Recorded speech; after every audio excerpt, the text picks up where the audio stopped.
Hello and welcome to The Debate, presented jointly in the European Parliament in Brussels by Europol TV and Nova TV from the Balkans. With me, Paul Anderson. And me, Borian Jovanovski. We'll be discussing the challenges, setbacks, successes, even though sometimes they are hard to see, of the EU's enlargement towards the Western Balkans. The new European Commission President Jean-Claude Juncker, he said, no new members under his watch, but the process rumbles on anyway. With us in the studio are Ivo Weigl from Slovenia, a Liberal MEP, and Edward Kukan from Slovakia, who's a member of the European People's Party. A warm welcome to you both. And from the Socialists, Miltiadis Kirikos. And from the University of Graz, Florian Bieber, who is also the coordinator of the Balkan in Europe Policy Advisory Group project of European Funds for Balkans. Okay, let's start off with you, Florian, and sort of set the scene, because the Balkans isn't often in the news headlines these days. Today we have progress reports from all 6 aspirant Balkans countries: Serbia, Montenegro, former Yugoslav Republic of Macedonia, Bosnia, Kosovo and Albania. If it's possible, can you give us a pencil sketch of what, in your view, the biggest advances are in the accession process, and also what the biggest obstacles are? Well, we have 2 countries which are in talks, Serbia and Montenegro, and that is certainly a big progress, that there is a continuous enlargement process going on and the talks really matter. But then we have about 3 countries, I would say, which face serious problems. One is Bosnia-Herzegovina for internal problems, political blockades. There were elections recently, and as a result, we don't see much progress towards the European Union and reforms for that matter. We have Kosovo, which has the challenge that it's not recognized by 5 EU member states, and that eventually blocks its membership to the EU down the road, although there are many other internal problems. It's not had a government for months. And then finally Macedonia as well, which has a name dispute unresolved with Greece, and which also constitutes an obstacle and has resulted in a, I would say, increasingly authoritarian tendency within the country. And then we have a regional picture, a picture of countries which are, in many ways, see EU moving away from them. And as a result, elites are less and less committed about EU enlargement. You get more and more sound bites, more and more signals saying that they're not that interested in enlargement anymore. And you have a kind of a rise of authoritarianism, not dictatorship, but just governments which behave not very democratic, which reduce media freedoms, and that really becomes a problem increasingly. Let's use the case study of my country, Macedonia. 6 recommendations to start the negotiation for membership, and which are 6 clear encouragement to reform and to implement the European values. Paradoxically, we see the setback, as it was said by Commissioner Füle when he presented the progress report. What's the problem of the EU efforts to encourage the process of reform in Macedonia and to implement European values? Mr. Weigl? Well, first of all, we have a serious problem with the non-functioning parliament in Macedonia. So I think it is the major obstacle for Macedonia themselves, but also for us who are observing how the process of rapprochement to European Union is progressing. And of course there are also in the last report, there are some shortcomings which have been noticed, like corruption is still there, and media, the journalists have the problem with the media legislation and the practices concerning the work of the journalists. Then there are still open questions concerning the Ohrid agreement, the relations between the nations with Macedonia. But I would say it is not proper just to talk about the shortcomings. Macedonia has made a great progress concerning economic situation, very encouraging data about the growth, about the employment. The rate of unemployment has fallen in last couple of years from almost 40% to 28%. So the overall picture of the country is not as bad as it looks on the first. But we are talking about the statement of Mr. Füle, Mr. Kukan, who said there is an obvious backside of the reform processes. So what's the problem for EU to encourage this process of reforms, despite of the problem with the name issue? I would agree that it must be a frustrating situation for the government and people of Macedonia. The fact that the progress reports for several consecutive years always said that Macedonia is fulfilling criteria, and Commission recommends to the Council to give the date for the beginning of the accession negotiations. European Parliament supports always this resolution, and as a result, in the conclusions of the Council is that Macedonia is doing what it can, and we shall return to this question after 6 months. How does that square up with the experience and the reality on the ground, where people there speak of a more authoritarian, as Florian was pointing out, a more authoritarian tendency, where you're looking at pressure on media freedoms and on civil society? It's like two different narratives here, is it not? Yes, I wanted to stress that this situation creates difficulties for the government to keep up the flames of integration of Macedonia to the European Union. Under this situation, it is really difficult. On the other hand, there are a lot of issues which government of Macedonia can do in delivering the reports, in addressing the issue of freedom of media and all these other things. Political boycott of the parliament, it's a very damaging thing, and it's occurring in Macedonia, and it also damages the general image. But I would tend to agree with Mr. Weigel, with my colleague, that generally Macedonia is not as bad as it is usually portrayed. Okay, let's move on to that name question and bring in you, Miltiadis Kirkos. Do you think that it should be the European Union or the member states of the European Union who should act as an honest broker in resolving this issue between Greece and the former Yugoslav Republic of Macedonia, which is what the European Union and the UN describe former Macedonia as? Do you think it should act as an honest broker rather than let the two countries sort out their problems themselves, which they appear incapable of doing up to this point? The whole process of the enlargement is to help the states overcome their difficulties and expand the rule of law, the freedom, the fundamental freedoms, and also to create better relations with their neighbors.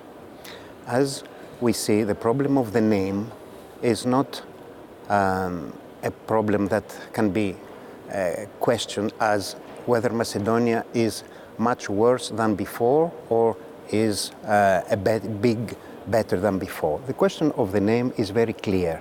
In my opinion, former Yugoslavic Republic of Macedonia, as is the official name, must choose a name that makes it very clear that there is no confusion between that part of the world and the neighbor countries. So it must be let's say, I'm not the one to propose names, but the name must be like a geographical name that can be very clear to which part of Europe. Okay, that's the Greek position. But this problem has proved intractable for many, many years. Who is this problem from time to time is used because there are so many problems that can be solved, and there are problems that have to work on solving. The problem with the name is very clear with the relation with a European country, with Greece. So, Greece's opinion is that the issue of the name is a European issue about a European country and a neighbor that it is in the process of getting accepted into the Union. So we are totally agree that the place of former Yugoslavic Republic of Macedonia together with the rest of the West Balkans are in the European Union through a process that makes these countries to be in competence with the European laws. Mr. Kirkos, why not to allow Macedonia to start the negotiation and then to give a chance to resolve this problem of the name issue during the process of the negotiation, and to resolve this issue once, just before entry in the European Union. Maybe the process of negotiation as such is going to encourage more the whole process of resolving the with my name issue. colleagues, and as we saw in the Bosnian results, and as we saw in the tensions that erupt in the football grounds, nationalism is running rampant in the Balkans. So I'm not sure that this maybe that you told us, maybe this will lead to the correct direction. In my opinion, the issue of the name is used as a way of getting forces behind a nationalist idea. If there was not that idea, then there wouldn't be any problem of choosing a name. So taking the name out of the discussion is not the correct way to solve problems between neighboring countries. Can I just put that same question to the rest of our Yes, panel here? Do you agree with that? I would friendly disagree with my colleague. I think that it makes absolutely no sense to prevent Macedonia to start negotiations. I think the really European solution for this stalemate would be to come with the new dynamics. And dynamics means start of the negotiation. And I also think that once Macedonia would start the negotiation, the mood in the country would change. And they would be more oriented to the future than to the past. So I think this would be the right move. And the cause of the general frustrations shown by the opinion polls in the last time, where the people really care less and less for the European Union and European future, shows that some new dynamic should be introduced. And then lately I would say it is not very in the sense of a modern European art of solving the problems, then that we have two countries there just in their defense position, instead of enter in the pragmatic and kind of tolerant debate how to solve a common problem. Florian, in the interest of the time, yes, let's go to Bosnia now. 90 years of the Dayton Agreement, and Bosnia is still an open question. The perspective of Bosnia is still not clear. What's the problem with Bosnia? And again, the leverage of the European Union to resolve the problems. Right. Well, partly it's the institutional setup of Bosnia, which is creating elites which are not accountable in many ways. So elections don't resolve the problem because essentially everybody's in power somewhere in Bosnia. So you can't really throw out politicians as easily and punish them for not governing you well. And we see this, that the elections in October didn't really bring about a whole large-scale change of politics in Bosnia. The other issue is, again, the European Union has been using conditionality too early, too harshly. The Sejdić-Finci case about changing the Bosnian constitution is important, but it was seen as a condition for Bosnia to apply for membership. And this is, I think, a problem. It's similar in the case of the dispute between Greece and Macedonia.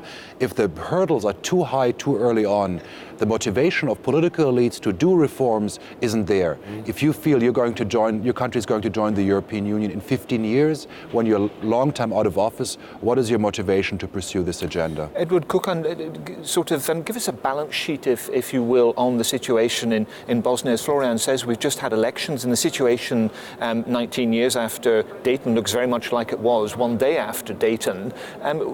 It was hoped that the federation and the different ethnic entities would come together more closely within Bosnia and create a model which was against the way things had been during the program of ethnic cleansing and during the war. Has that happened at all? Yes, it didn't work like that, but I want to stress that after the elections, last elections, I still think that there is a ray of hope for the country because it's clearly falling back in the process. It's lagging behind all other countries in the region. But recently there are several meaningful initiatives how to correct this. I mean the joint letter of the Foreign Minister of Germany and UK, which contained some new, very original ideas how to change the situation, and some other initiatives. And now I think they are going to be streamlined into one position of the whole EU. Friday this week, on the 5th of December, Commissioner Hahn and High Rep Mogherini are traveling to Sarajevo. So I think that this is a chance. Now is the chance for the political elite of Bosnia to show that they are interested in the European future of their countries, and they should use this moment, because if this moment is lost, I don't think anything positive for the country can happen. Mr. Weigel, Mr. Kirkos, we see German initiative. It's a German initiative. And again, the question about the EU credibility. Could we expect that EU could do something as a whole and not a national member states, maybe with the support of United States, to see the efficiency of the diplomatic action? I think that Europe should be more ambitious. European Union should try to come up with some common plan, with some common initiative. And I think that High Representative Mogherini is showing this will and interest, and she has the knowledge. Now it is up to how much of initiative the member states and their ministers will allow her, and what are the global interests on stake. So, but I think that, and I will stop with saying this, I don't think that the Dayton framework allows really to reform, to modernize the Bosnian and Herzegovinian society. I think that after 25 years almost of a completely new situation, the people of Bosnia and Herzegovina are mature to take over the responsibility, and also the political elite. It is a time maybe to change the political elite, but it only can be done on democratic elections. But we don't have it in the situation where you have 30 parliaments and the country divided and atomized in so many entities. It doesn't work. Dayton Agreement was good to stop the war. It is not a framework to build up a modern state. And Mr. Kirkos, if you look at the results of the elections and see the consolidation of the entrenched positions that were first established under Dayton, I mean, what hope do you think there is for the future, or what pathway out of these elites and out of this existing system do you think exists? I'm not an optimist that I can see any way out in Bosnia. The entrenchments, as you refer to them, are very strong, and the position there is, in my opinion, very, very difficult. That is not the case for the rest of the Western Balkans. I would agree with my colleague in this point, not on the others that we discussed earlier, that Mrs. Merkel's initiative is on the right direction, and Europe must have a unique decision on that. But we must not forget that these countries, as Professor explained, are already in a way to the Balkans, either by being members to be or in having specific problems to solve before becoming members. So it is a process that must be encouraged, but we must be definitely sure there are ways, European ways, it's not for being in the European Union, it's for their own good. These countries are not supporting the freedom of the press because European Union tells them to do so. They are not stopping the boycott of the parliament, as it happens in the former Yugoslav Republic of Macedonia, because Europe has to tell them so, because of their own political interests. And they must solve these problems, and then we have so many obstacles to overcome, but we will overcome them together. Again, about the EU leverage, let's go to Serbia, Mr. Bieber. What about Serbia? We saw recently open dilemma in Serbia whether to go towards East or to stay with Europe. The same dilemma was raised in Montenegro recently by the Mr. Djukanovic. We have two countries just started negotiation, and they are in the very beginning of this process. They are opening the dilemma whether to stay with Europe or to go otherwise. What's the problem?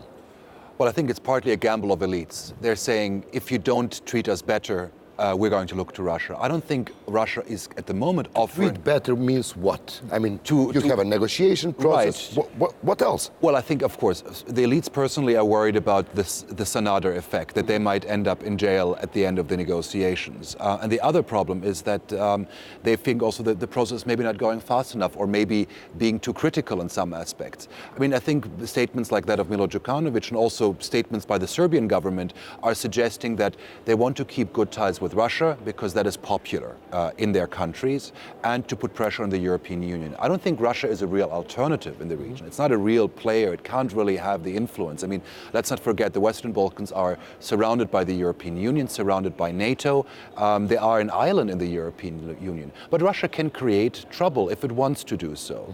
And of course, it depends on the European Union. I mean, it's a game the European Union has to lose. If the European Union basically says no enlargement, or enlargement one day far, far away, well, then of course Russian influence will increase. But it's only at that moment that Russia really has a role to play. And do you see really that Russia, you know, it's up to the Serbs to manage this process themselves, and that Russia is just going to stand back and watch to see how it evolves? Or is it going to be far more active in Serbia and in Montenegro and with the Bosnian Serb Republic? I mean, I think it will be more active there because it has a certain degree of sympathy in parts of the political actors. But again, we saw with South Stream, there's a limitation of what Russia can do if it has the opposition of the European Union. And let's not forget, Russia also has good ties to a number of EU member states. So it's not really that it's only in the Western Balkans the case. So I would be cautious to overestimate the role of Russia. It depends a lot on what political elites choose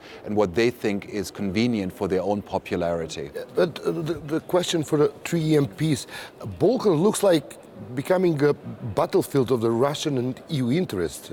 Do you agree, Mr. Kukan? No, it's overstatement, but I think there is another issue which should be mentioned in this connection, and it is very bad economic situation of the countries, especially Serbia, when they really need some financial assistance in order to deal with the everyday issues.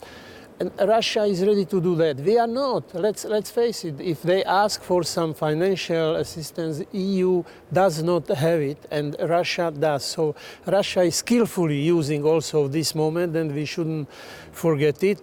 I agree that Russia is not such a big player, like Professor said, but the countries, I believe the political leadership of Serbia and Montenegro, that they sincerely want to have their countries in the EU. And I think also we should tell them very clearly that to be best friends with Russia and to be best friends with the EU, it's not a sustainable policy, and they have to make a choice. Ivo Weigl? Well, I disagree here with my colleague Kukan. Usually we agree, but this time I don't think that this kind of relation to Russia is a long-term situation in Europe. I think we should come slowly with Russia also to the normal terms. We should work on the open problems. We should insist that Russia is not allowed to violate the international law, should withdraw from the occupied territories, but in the long term, I don't accept that Europe is building a wall against Russia. And I think also that the countries who have had traditional ties to Russia for historical, religious and other reasons will keep having this kind of relations also in the future. And this is nothing bad. And what about on the question of Kosovo? Because if we stretch back our memories, it was Russian peacekeepers who barreled their way through Serbia into Kosovo as the first peacekeepers, in effect, in Kosovo in 1999 or 2000, I forget exactly which year. Does Russia have a capacity in its potential leverage with the money that Mr. Kukan was saying is potentially available to influence Serbia on the critical Kosovo question? Well, I think Russia has always leverage also in the Middle East and elsewhere. It is a superpower and it will stay a superpower.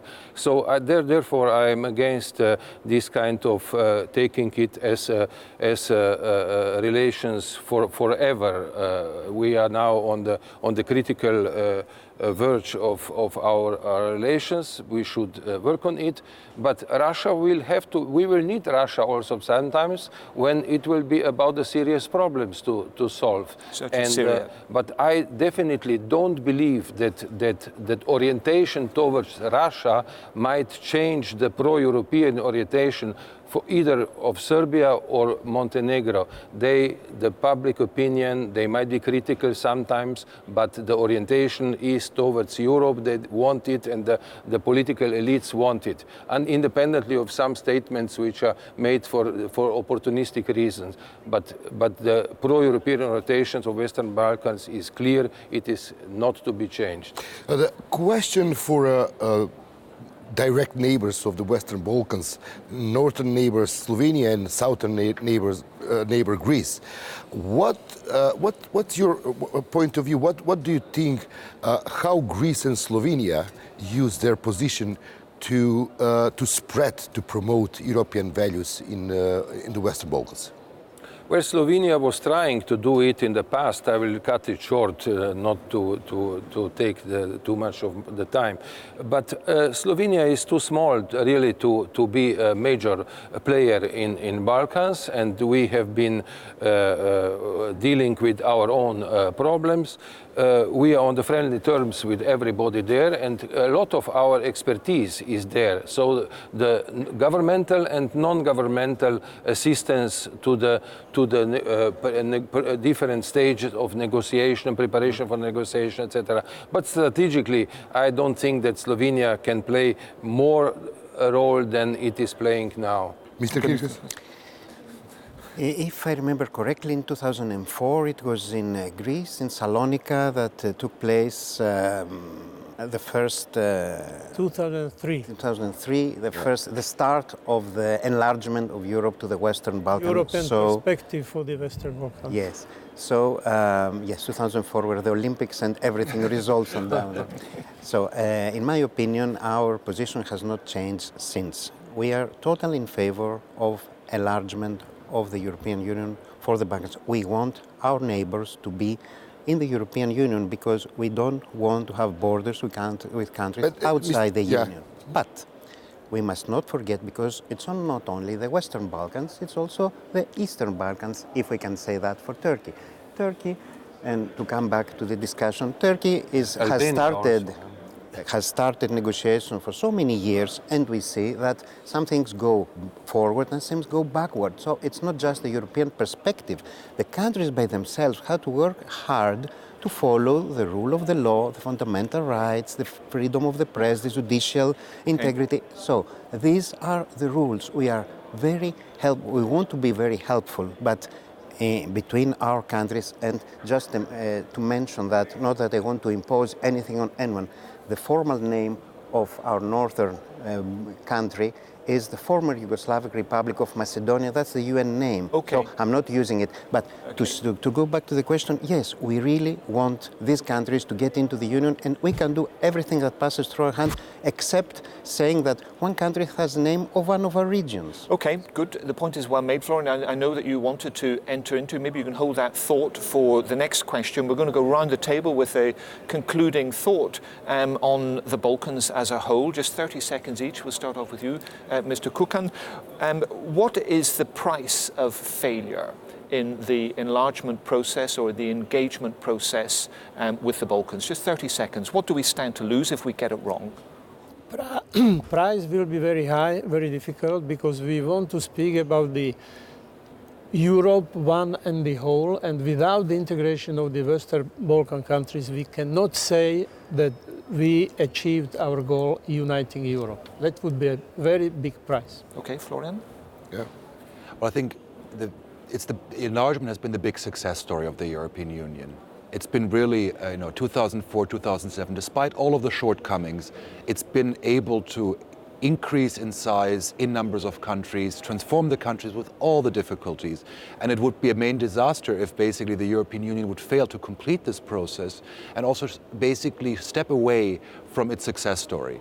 And that, I think, is fundamental. And if the EU doesn't do it, somebody else will have influence in that region. There is no such thing as an empty region. And that, I think, will be negative, not just for the countries of the Western Balkans, but for the European Union. To have 7 small dictators in the European Union's immediate surroundings with economic crisis can hardly be in the interest of the European Union. Yeah, how to stop the cheating each other, Europe pretending that enlarge and Balkans pretending that reform?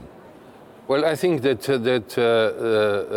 the process of enlargement is unavoidable. If you want a common Europe in the sense of a common market, but also the place of common values, etc., the enlargement should be finished with the inclusion of all European countries in European Union. Otherwise, there will be, as my friend Kukan said, a very, very high price to pay. We should not forget that enlargement and European integration is also a peace process, and as such it should be seen also in the future. Okay.